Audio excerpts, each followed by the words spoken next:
Hello, hello, AP Psych students. We're going to go through the Unit 6 review on learning and behavior for your test coming up on either Monday or Tuesday. The format will be very much like it was on the last test.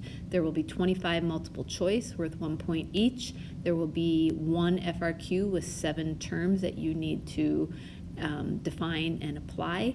The definition will be worth 1 and the application portion will be worth 3, so that will be a 28-point question. So it'll be a total of 53 questions or 53 points. One thing that I wanted to mention is that as we go through the review here, when you are taking your test, don't think that every single question on the test has to be only 1 point of the review. For example, I might ask you a couple of questions on what the, say, conditioned response might be, but no questions on what the neutral stimulus might be. So don't think, well, I already answered that and it was a conditioned response, so this one has to be something else. Don't exactly think of it like that. I might have more than one of the same type of questions on the test. So here we go. Let's get into learning. Is a change in behavior as a result of experience. The key word there is a change in the behavior. If you're not changing your behavior, then you're really not learning from the experience. And how we measure that learning is usually through classical and operant conditioning of behaviors. So classical conditioning is when we control behavior through an automatic response. Like it's just something that automatically, or reflexive response that happens. In operant conditioning is when we can manipulate the stimuli to change behavior. And we'll talk more about both of these as we go along. When we talk about, especially in classical conditioning, but in also operant as well, we talk about something called spontaneous recovery. That is a sudden appearance after a rest period, after exposure to an extinguished stimuli. So what I mean by that is, if for those of you in class, you remember when we did the Pavlov experiment, if I said Pavlov and that feeling in your kind of sensation in the back of your mouth has happened again, that would be a spontaneous recovery. So after a period of time, it doesn't happen, like you're not like feeling that sensation anymore, but it kind of automatically comes back after I start saying again, after a rest period. Extinction is the diminishing of a conditioned response, usually because the unconditioned stimulus doesn't follow the conditioned response. So eventually, let's take the example of Pavlov, eventually Pavlov's dogs will quit responding to the bell if they don't get the food. If they're not given food, they might just quit responding to the bell and drooling the way he had. It has gone extinct. Generalization is when a similar stimuli elicits a similar response. Like in my case, I don't even want to say the words, but for me, it doesn't matter if it's, if it's a rat or a mouse. To me, I can't even say those words. To me, it's all the same, and I have this same response. Like right now, I'm hot and I can hardly think straight, and I'm sweating, and my pupils are probably dilated. That doesn't matter. Both of those rodents are eliciting a similar response out of me. If I was able to discrimination is when you can distinguish between two stimuli. The response isn't the same for two stimuli. So for instance, if one of those things made me like really hot and sweaty, but the other one didn't, then I could discriminate. But for me, both of them do, so I generalize. Thorndike's law of effect is this very simple idea that Skinner started working off of. But Thorndike's law of effect says that desired behavior will likely occur after learning of a reward, which is very much of like, well, duh. But he realized that if you give an award, the person will continue oftentimes to do that behavior in order to get the reward. So if you want that behavior to happen, continue giving the benefits of, continue giving the benefits of what is desired. And this is going to be, I'm telling you, I think on everybody's FRQ. Make sure you understand Thorndike's law of effect, that the desired behavior will probably happen after that they learn the reward, after they learn about the good that comes of it. Pavlov's training. This is classical conditioning. Now, remember when we talk about Pavlov, we're just starting with the basics of an automatic response. This is an involuntary thing. An unconditioned stimulus is a stimulus that automatically triggers a response. For Pavlov's dog, it's the food. It triggers this reflexive, automatic response. They salivate, they drool, right? They can't help it. However, what Pavlov realized is that when a stimulus like the food was paired with a neutral stimulus, which we'll talk about in a second, that the association is made. So give the bell, or ring the bell, give the food, ring the bell, give the food, ring the bell, give the food. Eventually, you'll see I X'd off food. You don't even have to give the food because the bell is enough to elicit a reflexive response. That's what the conditioned response is. A reflexive response that happens after the conditioning. So eventually you can take away the food and you get the same response as you did with the unconditioned response, but now it's been a conditioned response. It's become a conditioned response. And the neutral stimulus is that which neutral, like it means nothing. For the dogs, it was the bell. Like you could ring the bell and the dogs would like look at you like, okay. But when you start pairing it and that association happens, that's when the neutral stimulus takes on a conditioned effect. Watson was the one who said that only observable behavior is a useful measurement. Watson didn't care about what you thought or what you felt. He only wanted to measure observable behavior. Remember, this was baby Albert. He also famously said, give me 12 healthy infants of like good moral or good mental stability, like without physical abnormalities, and I can make them into whatever I want. A dancer, a beggar, a lawyer, an artist. He felt like he could manipulate and control people's behavior. Skinner is the operant conditioner. He is the one who taught us that learned consequence of behavior stems from our environment. And he did this through typically punishers and reinforcers. What he found that reinforcers were very powerful. Reinforcers often encouraged behavior. Reinforcement was encouraging or increasing the behavior. We wanted it to happen. There's a couple of types of reinforcement. There's positive reinforcement and negative reinforcement.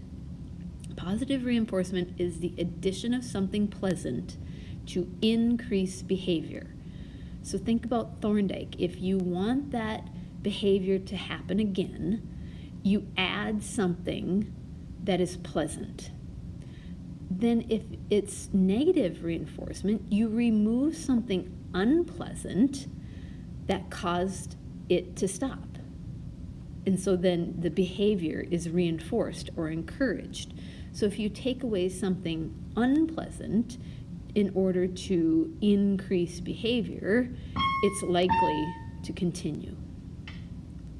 There's a couple of types of reinforcers. There's primary reinforcers and there's conditioned reinforcers. Now those primary reinforcers are the basic things of life like food, shelter, water, sleeping, those types of things. Primary reinforcers are not as powerful when we think about what we're working for. What we're tending to work for are conditioned reinforcers. They're sometimes called secondary reinforcers. We tend to work for, try to get, by changing our behavior, money, praise, awards, recognition, things like that. we typically change our behavior in order to achieve the primary reinforcers, but we never really think of it like that. I don't ever really think about wanting to do something well. Let's say at my job, I don't want to get to work on time and do a good job because I want to live in a house. I want to come to work and do a good job because I know that I need to get paid, but in the long run, I know that that money is what helps pay for my house. Well, let's be real, not really, but anyway, you get the idea. So we tend to think of secondary reinforcers as more powerful, but in the long run, we're working toward those primary reinforcers. We also have reinforcement schedules. A fixed interval schedule, FI is fixed interval, is when there's a certain amount or passage of time. Think of interval as time until the reinforcement is given. So it's a fixed amount of time, and then the reinforcement is given. A fixed ratio schedule is that there's a set or certain number of behaviors or responses until you get the reinforcement. A variable interval schedule is when there's reinforcement given after an unpredictable amount of time. So after who knows how long a time, then the reinforcement is given. A variable ratio is when the reinforcement happens after an unpredictable number of behaviors.